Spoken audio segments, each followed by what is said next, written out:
Un jus énergisant, anti-stress et améliorant le sommeil. Le jus de kiwi, un jus pour être énergique, apaisé et bien dormir. Pour commencer, le kiwi est une très bonne source de vitamine C, près de 90 mg pour 100 g. C'est quasiment le double de l'orange. C'est une bonne source de potassium, de calcium, de magnésium et de lutéine pour la santé oculaire. Et justement, venons-en aux composés phénoliques, flavonoïdes, etc. Pour commencer, c'est une bonne source d'acide phénolique, comme tous les fruits. Plus présents sont dans l'ordre l'acide caféique, l'acide férulique, l'acide pécumarique, l'acide protocatéchique.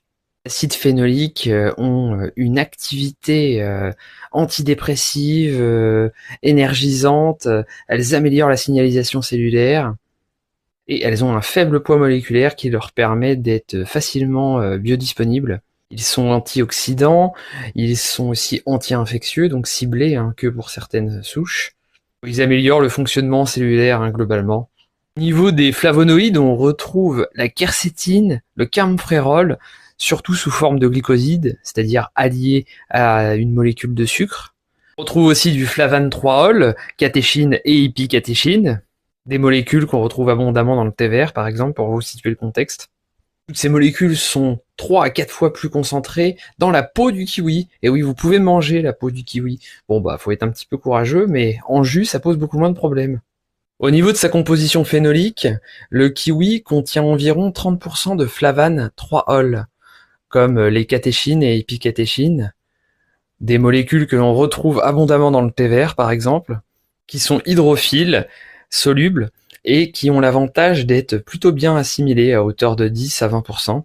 Il contient environ 36% d'acides phénoliques qui, eux, ont un poids moléculaire très faible et qui sont facilement assimilables, à hauteur de 20 à 40%, donc ce qui est très bien.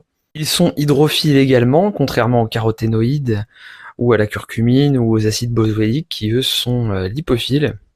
Il contient environ 30% de flavonol, tels la quercétine, camphérol, la rutine, qui eux ont des vertus anti-inflammatoires, antioxydantes, neuroprotectrices, anti-allergiques. Bien que cet effet anti-allergique soit relatif, forcément tout ce qui est riche en flavonoïdes est anti-allergique. Le flavan-3-ol est une famille moléculaire qui a des propriétés de protection cardiovasculaire, d'amélioration de la signalisation cellulaire, des fonctions cellulaires en général, des vertus anti-inflammatoires, anxiolytiques, antidépressives, antioxydantes, anti-infectieuses aussi d'ailleurs, notamment antivirales, en se fixant sur les récepteurs membranaires, les différents récepteurs, pour limiter la réplication virale. Le kiwi contient aussi des allergènes. Il est riche en latex, donc les personnes allergiques au latex doivent l'éviter. Vous pouvez en savoir plus dans mon article en description. Le kiwi contient également environ 4% d'anthocyanes, des molécules neuroprotectrices, anti-inflammatoires, très antioxydantes, favorables à la circulation sanguine et au système cardiovasculaire. Il contient environ 2 à 3% de pectine, environ 8 grammes de sucre pour 100 grammes. Au niveau des acides organiques, le kiwi est riche en acide citrique, quinique et malique, de 5 à 10 grammes d'acide citrique pour 100 grammes, de 4 à 8 grammes d'acide quinique pour 100 grammes, et de 1 à 4 grammes d'acide malique pour 100 grammes. Cette acidité stimule le foie, elle lui confère des vertus antilithiasiques, rénales et hépatiques. Le jus de kiwi contient environ 4 mg par millilitre d'actinidine, une protéase qui est une enzyme qui aide à digérer les protéines et donc à favoriser la digestion des protéines. Il contient environ 3% de fibres, 1% de solubles et 2% d'insolubles, environ.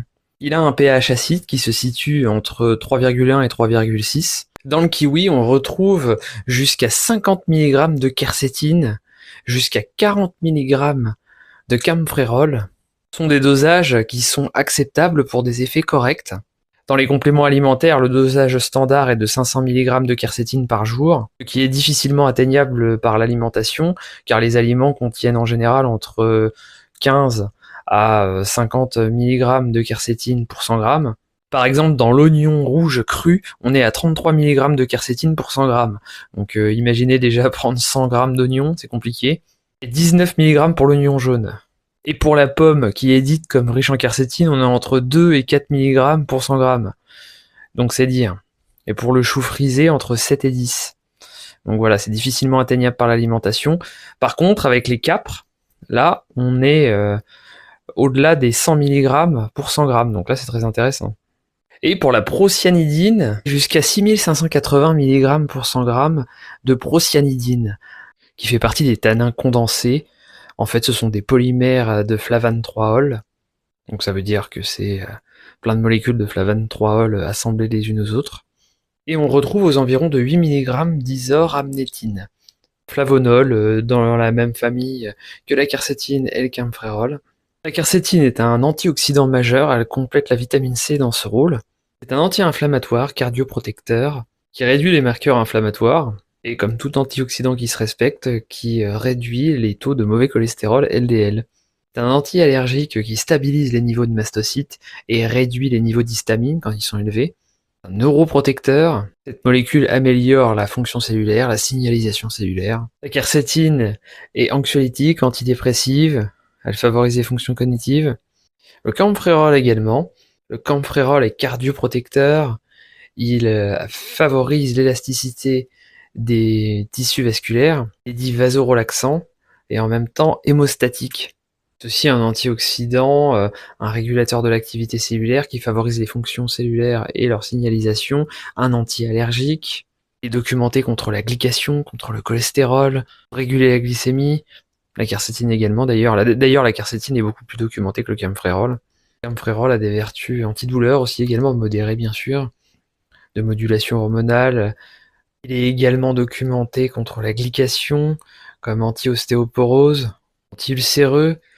Il a été étudié par rapport aux maladies auto-immunes, contre l'asthme, pour les problématiques articulaires. Il est neuroprotecteur et il va avoir une affinité particulière avec la sérotonine, là où la quercétine elle est le plus globale au niveau du système nerveux.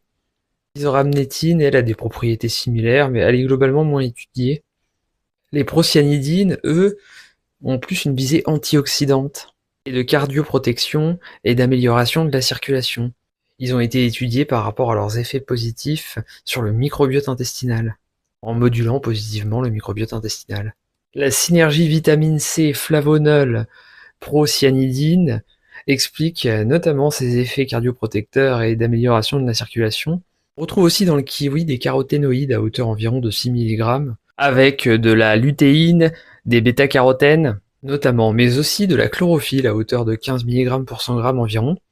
Chlorophylle, hein, pareil, un peu à l'instar de la quercétine, c'est un peu la bonne à tout faire, c'est le couteau suisse, donc elle va être anti-allergique, anti-inflammatoire, elle va promouvoir l'activité cellulaire en général, donc c'est une vitalisante, c'est une détoxifiante, notamment des métaux lourds, mais aussi en général, tout simplement. C'est une alcalinisante, elle va amener de l'oxygénation, elle va aider à réguler le microbiote en cas de candidose, enfin de dysbiose en tout cas, elle va être très positive pour moduler le microbiote positivement, le nourrir et empêcher les proliférations malsaines dans le microbiote, les aberrations du microbiote. On trouve également aussi des flavones, tels l'apigénine, la lutéoline, dans des proportions beaucoup plus modérées, entre 0,5 mg à 1 mg pour 100 g pour chacune. Elles ont des effets sur la signalisation cellulaire, pareil. Au niveau neuroprotection, l'apigénine elle va plus avoir de l'affinité avec le GABA, comparé au camphérol qui lui est plus axé sérotonine, la quercétine qui est plus globale. La lutéoline, elle, ce sera plus le GABA, mais de manière quand même moins puissante que l'apigénine. L'apigénine, la lutéoline sont des antioxydants, anti-inflammatoires et aussi des anti-allergiques. D'ailleurs, l'apigénine est très citée par rapport aux problèmes de règles douloureuses, de douleurs, de spasmes.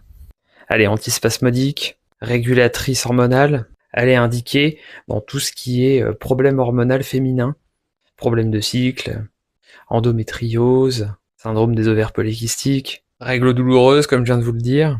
La lutéoline, idem.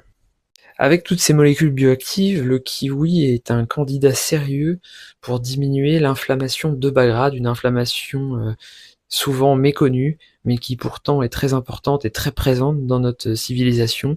C'est une inflammation insidieuse qui va augmenter crescendo au fur et à mesure sans qu'on ne n'y prête forcément attention puisqu'elle s'installe progressivement et elle va créer des désordres psychologiques, émotionnels, physiques, du stress, une fatigue persistante sans qu'on sache vraiment pourquoi, des problèmes physiques plus ou moins différents selon les endroits où elle va se situer.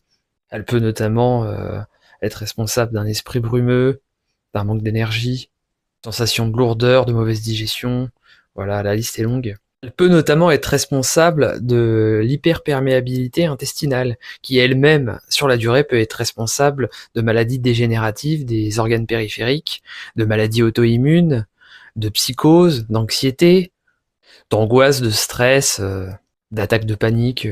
Elle peut à terme, à force d'envoyer des déchets toxiques dans le sang, être responsable d'une perméabilité de la barrière hémato-encéphalique et là du coup donc attaquer le cerveau. Elle se détecte par le dépistage de la CRP-US, ultra sensible. Souvent on mesure la CRP mais pas la US. Idéalement elle doit être en dessous de 1 mg par litre. Entre 1 et 3 on a un risque cardiovasculaire aggravé de 1,5 à 2 fois. Au-delà de 10, faut s'inquiéter et puis rechercher une inflammation aiguë ou une infection. Pour diminuer cette inflammation de bas grade, il faut plus agir en profondeur sur les causes, donc ça se fait plus sur la durée, contrairement à l'inflammation de haut grade, l'inflammation aiguë qui elle est plus rapide en fait.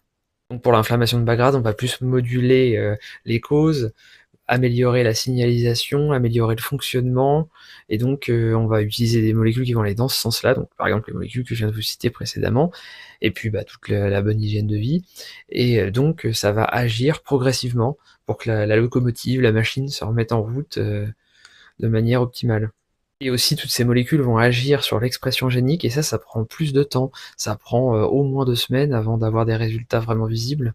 L'expression génique, c'est quoi? C'est l'expression de notre ADN qui va s'exprimer au travers de la fabrication de protéines. Et donc, en fonction de notre bien-être du moment, eh bien, il peut plus ou moins bien s'exprimer, être mal programmé, c'est un petit peu comme un programme informatique à reprogrammer, et donc ça prend du temps. Le kiwi, de son nom latin Actinidia deliciosa, bon, ça s'invente pas. Il y a plusieurs espèces de kiwi, bien sûr. Le kiwi fait partie de la famille des Actinidiaceae. Le kiwi jaune est d'ailleurs plus riche en vitamine C que le kiwi vert, et sa production est réglementée. Tout le monde ne peut pas produire du kiwi jaune comme ça. Savez-vous que le kiwi était un très bon aliment pour les femmes enceintes? Il est riche en acide folique et favorise le développement du fœtus d'après une étude postée en 2015. Il exerce une activité protectrice sur le métabolisme osseux, d'après une autre étude de 2015. Il est protecteur cardiovasculaire. Il a été cité comme aidant à réguler l'hypertension, en améliorant la biodisponibilité de l'oxyde nitrique et en ayant un effet antioxydant sur les voies cardiaques. Il a également été cité comme réduisant les niveaux de mauvais cholestérol, d'après plusieurs études. Il a été cité aussi comme ayant une activité significative de l'agrégation plactaire. D'ailleurs, il est riche en vitamine K. Il a montré dans plusieurs études une activité hépatoprotectrice et néphroprotectrice, donc protecteur rénal et hépatique, contre les méfaits de certaines toxines. Pour le foie, en augmentant la production d'enzymes antioxydantes comme la superoxyde dismutase et la production d'enzymes hépatiques telles ALP, AST, ALT, GGT, en régulant l'acide urique, la créatinine et en régulant les niveaux de MDA du foie. Dans une étude de 2022, il a été montré comme prévenant l'anémie hémolytique. Dans cette étude, il a été dit qu'il augmentait les niveaux de globules rouges, le volume globulaire moyen, la numération plactaire normale, l'hématocrite, l'hémoglobine et la numération leucocytaire normale. Il est riche en fer, bon c'est relatif, 2 mg environ pour 100 g, mais c'est surtout qu'il a un effet anti-inflammatoire, antioxydant. Oui, parce que le côté inflammation est très important dans les problématiques de fer, qui amène un dérèglement de l'hepcidine, qui elle-même dérègle les niveaux de fer. Ces problématiques d'anémie sont aussi étroitement reliées à de la gastrite, par exemple, et à un problème digestif en général, et le kiwi d'ailleurs, la transition est toute trouvée, améliore la digestion. Il contient une protéase, l'actinidine, qui aide à digérer les protéines.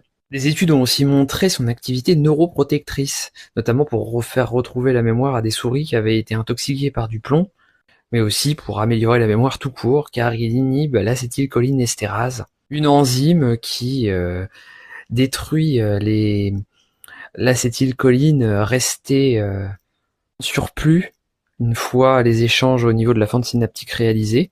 Et donc, inhiber cette enzyme améliore les niveaux d'acétylcholine, qui est l'hormone de l'apprentissage, dans les fentes synaptiques.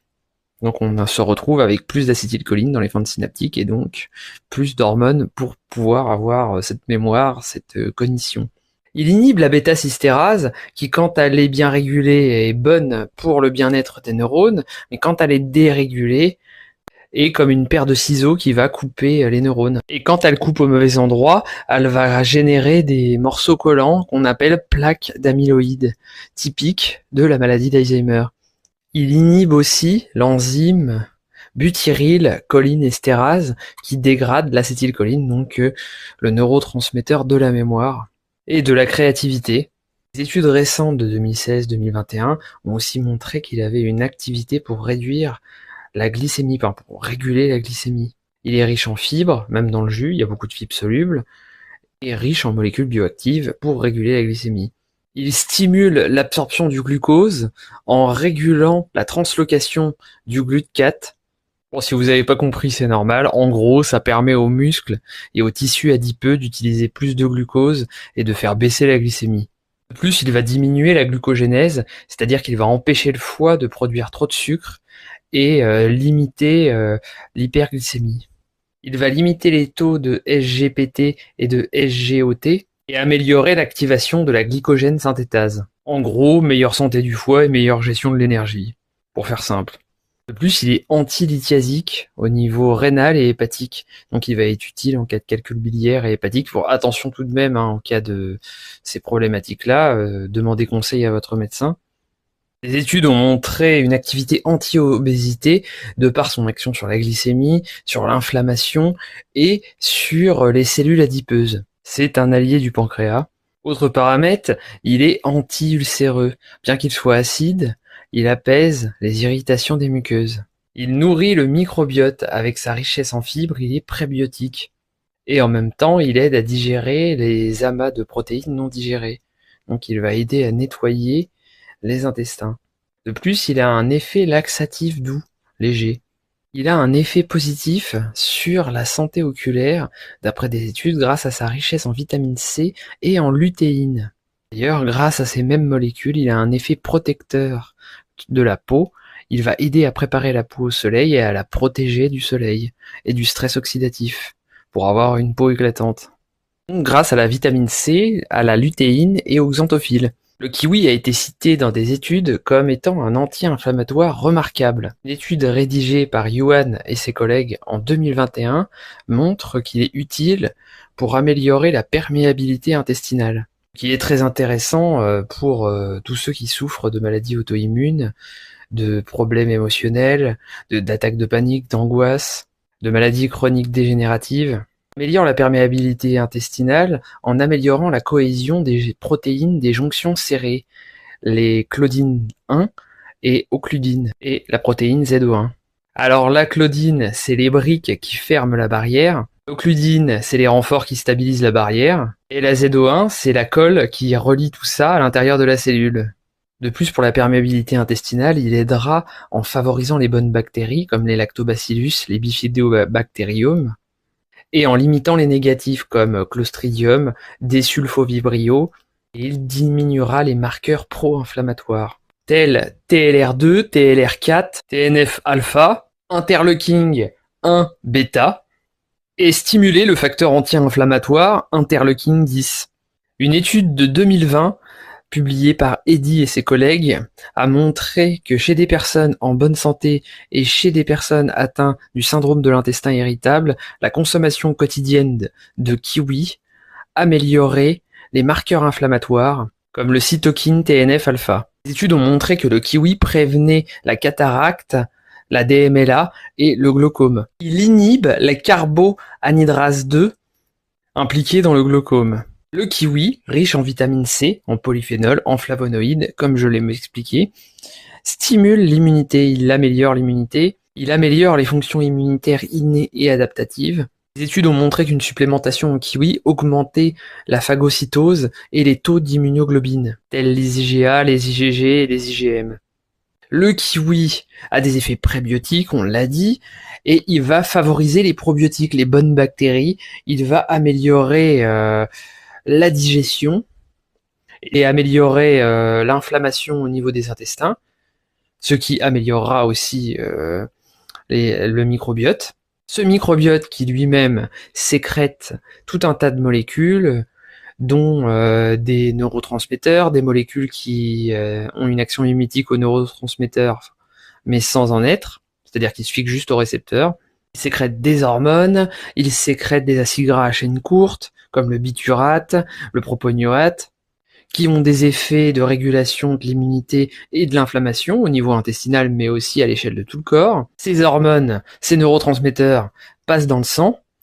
Les neurotransmetteurs ne peuvent pas atteindre le cerveau car il y a la barrière hémato-encéphalique, mais ils se fixent aussi sur les récepteurs des neurones des intestins, et de cette manière, ils peuvent stimuler le nerf vague et stimuler, renforcer, réguler le nerf vague et donc la connexion cerveau-intestin.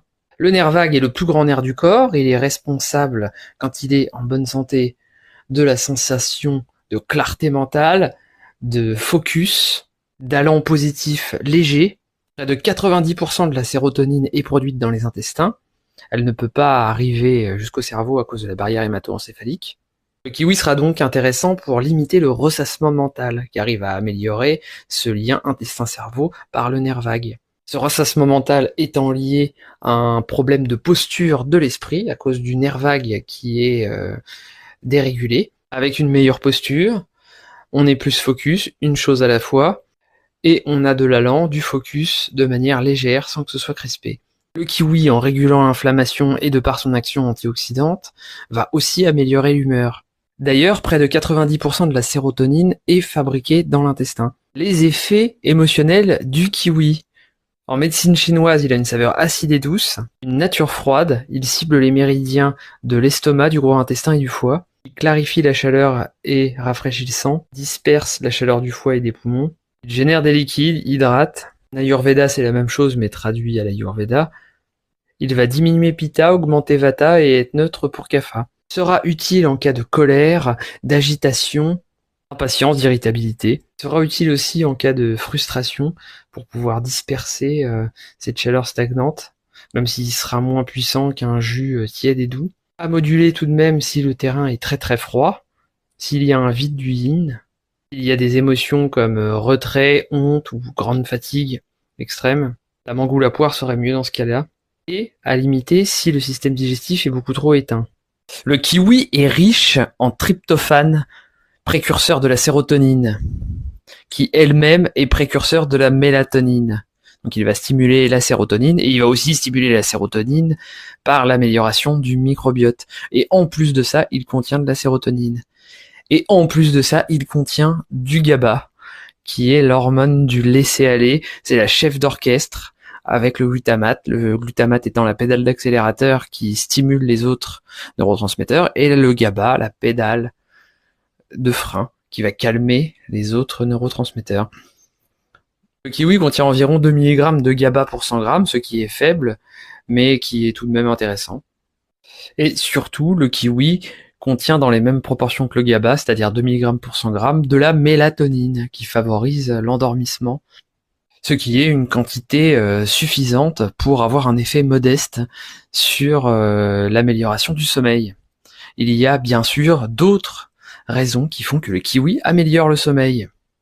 Tous ceux que je vous ai cités précédemment, notamment ses effets anti-inflammatoires, antioxydants, et l'amélioration de la digestion. Les problèmes de sommeil sont étroitement reliés au foie, que le kiwi protège, et ses effets apaisants sur les muqueuses, et ses effets sur les neurotransmetteurs bien sûr, et ses effets sur le microbiote, très important pour le sommeil. Le sommeil façonne notre microbiote, et notre microbiote façonne notre sommeil. Une étude de 2011 a montré que 2 kiwis pris 1 heure avant d'aller dormir ont amélioré l'efficacité et la durée du sommeil chez des adultes ayant des troubles légers. Une étude de 2023 a associé la consommation quotidienne de kiwis à une amélioration du sommeil et de l'humeur. Une étude de 2011 avec 24 participants de 20 à 55 ans consommant 2 kiwis la veille du coucher pendant 4 semaines ont remarqué une diminution de la latence de l'endormissement de 35%, une baisse de 29% des réveils nocturnes, une augmentation de la durée totale de sommeil de 13% et une augmentation de l'efficacité du sommeil de 5%. Si vous souhaitez en savoir plus sur le kiwi, sur sa composition, ses effets, sur les études que je vous ai mentionnées, allez voir mon article en description. D'après des études de 2023, 2022, 2013, le kiwi a un effet hypnotique, un effet sédatif, antidépresseur léger, similaire aux benzodiazépines, agissant sur le GABA-A. Après une étude de 2016, le kiwi a des effets d'inhibition sur le cytochrome P450, en l'occurrence sur le cytochrome CYP2C9 et C2D6 et CYP3A4, avec respectivement 69, 76,3 et 53,3% d'activité restante. Donc d'après cette étude, il se pourrait que le kiwi puisse perturber certains médicaments, donc prudence si vous prenez des médicaments avec du jus de kiwi. Savez-vous que vous pouviez faire du lait végétal à partir des graines de kiwi? Bon, c'est long et fastidieux parce qu'il faut extraire tous les grains de kiwi et puis en prendre une portion d'environ 200 grammes que vous mélangez avec 3 à 4 fois à 5 fois la même proportion en eau dans un mixeur, vous mixez et vous obtenez votre lait végétal. La proportion d'eau dépend de la consistance que vous souhaitez acquérir. Donc par exemple, vous pouvez prendre 200 grammes de graines et les mélanger à 800 millilitres d'eau que vous passez au mixeur, vous mixez et vous obtenez votre lait végétal. Avant de faire le lait végétal, il faut faire tremper les graines environ 4 à 6 heures, enfin une nuit. Ensuite, les égoutter et puis faire la recette de lait végétal en les mixant avec de l'eau. Ces graines contiennent 15 à 20 grammes de protéines, 10 à 15 grammes de fibres, 30 à 35 grammes de lipides. Les graines de kiwi sont riches en oméga 3 à hauteur de 60%, ils contiennent un peu d'oméga 6 à hauteur de 20%, donc ils ont un ratio de 3 pour 1 environ d'oméga 3 par rapport aux oméga 6, qui est très intéressant pour des effets anti-inflammatoires.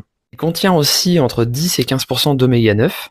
Les graines contiennent 10 à 15 grammes de protéines. Je vous ai dit les proportions d'oméga respectives par rapport aux oméga totaux. En quantité, pour 100 grammes, ça nous donne 18 grammes d'oméga 3, 5 grammes d'oméga 6 et 4 grammes d'oméga 9. Ils sont riches en calcium, magnésium, fer et zinc, et potassium. On retrouve 100 à 150 mg de calcium pour 100 grammes, 350 à 450 mg de magnésium, 500 à 700 mg de potassium, 600 à 700 mg de phosphore, 6 à 8 mg de fer, 3 à 5 mg de zinc, 1 mg de cuivre et 2 à 3 mg de manganèse. Pour le lait végétal, on peut estimer que vous avez entre 10 et 20% des minéraux qui sont présents. Donc je vous laisse faire le calcul pour une portion de 200 ml. En ce qui concerne le lait, au niveau protéines, on retombe à 1 gramme. On retrouve 3 à 4 grammes de lipides. Pour 200 ml de lait végétal, cela nous fait 2 grammes d'oméga 3, 0,6 grammes d'oméga 6 et 0,4 grammes d'oméga 9. 40 à 50 calories, donc le tout pour 100 grammes. On fait donc un lait léger. Le goût du lait de graines de kiwi se rapproche de celui de sésame ou d'amande. Il est peu sucré. Évidemment, si vous n'avez pas bien rincé les pépins de kiwi avant de faire le lait végétal, ça donnera un goût beaucoup plus acidulé à votre lait végétal, forcément. Le kiwi est utilisé de plusieurs façons, en confiture, en sirop, en gelée, en jus, en smoothie, en purée, en glace, en recette de chocolat par exemple, de manière déshydratée pour ses fibres, en lait, en huile, dans des gâteaux et autres préparations culinaires, mais aussi en tant que cosmétique, pour des soins exfoliants, nettoyants, régénérants, hydratants, comme baume à lèvres, dans des savons, pour nettoyer, nourrir et rapporter un effet tonifiant et rafraîchissant. Je vais vous parler maintenant de son huile, de l'huile des graines de kiwi. qui est très riche en oméga 3, comme on a pu le voir par rapport à ses graines, mais qui de surcroît contient énormément de vitamine E et a une action antioxydante très prononcée, ce qui est très rare pour une huile riche en oméga 3. Elle a un profil similaire à l'huile de lin tout en étant plus stable, avec une action antioxydante très prononcée, notamment par sa grande richesse en vitamine E. Elle est idéale en externe pour réparer la peau, l'hydrater, la nettoyer.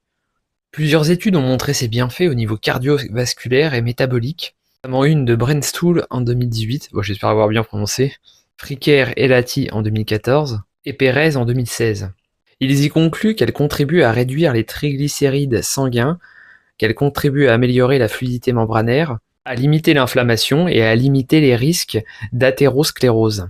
Fricker et Lati précise que son équilibre en oméga 3 et oméga 6 en font une huile de référence pour équilibrer les problèmes inflammatoires. En 2023, une étude réalisée par Ilhami Gulsin, j'espère bien prononcer encore une fois, ont étudié ses effets antioxydants, anti-glaucome et anti-Alzheimer, anticholinergiques et antidiabétiques. Les résultats ont montré une richesse en apigénine, en épigalocatéchine, en oxyde cariophyllène et en lutéoline.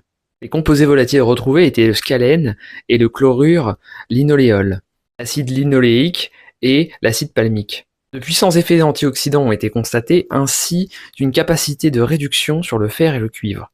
Cette huile a démontré de puissants effets d'inhibition sur les enzymes alpha-amylase, acétylcholine-estérase et anhydrase carbonique 2. Les résultats ont montré que l'huile de kiwi avait des effets anti-glaucome, anti-Alzheimer, antioxydante et antidiabétique. En 2019, une étude a étudié ses effets métaboliques et anti-obésité. Des rats ont été soumis à un régime riche en graisse dans le but d'induire une prise de masse grasse, une augmentation de la glycémie et une hypertrophie des tissus adipeux. 2 groupes ont reçu une supplémentation avec de l'huile de kiwi, l'un de 3 ml par kilo de poids de corps par jour et l'autre de 1 par kilo de poids de corps par jour, ce sur plusieurs semaines. Et un autre groupe témoin qui, lui, avait tout simplement un régime riche en graisse sans supplémentation particulière, et donc sans huile de kiwi. Résultat, les groupes ayant été supplémentés en huile de kiwi avaient une réduction significative du gain de poids. Leur glycémie à jeun était significativement plus faible. Il a été constaté une diminution du nombre et de la taille des adipocytes dans le tissu inguinal, un des principaux dépôts de graisse chez le rat, une réduction significative de certains gènes impliqués dans l'adipogénèse et la lipogénèse, ainsi qu'une réduction positive des gènes impliqués dans la lipolyse. Si vous souhaitez acquérir un extracteur de jus, je vous conseille ceux de la marque Urom. Vous avez 10% de réduction avec mon code ERICJérôme10 en minuscule et sans accent, et en utilisant mon lien en description. Si vous souhaitez vous former au cure de jus pour vous ou pour les autres, ou pour rajouter cette pratique à votre activité de thérapeute, intégrez ma formation en ligne sur les cures de jus, lien en description. Passons maintenant à la réalisation de ce jus de kiwi avec mon extracteur Urom H320N. Voici les kiwis qui vont me servir à faire le jus de kiwi avec mon extracteur de jus Urom H320N.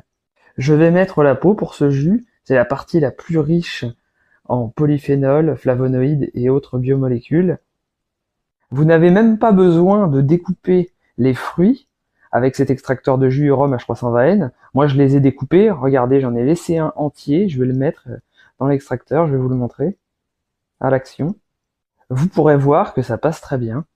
On peut mettre les fruits et légumes entiers dans cet extracteur. Il dispose d'une trémie intelligente qui prédécoupe les fruits et légumes.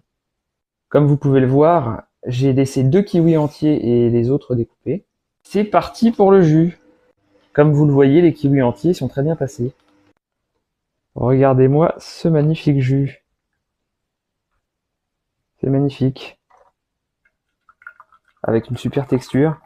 Maintenant, le meilleur moment, la dégustation.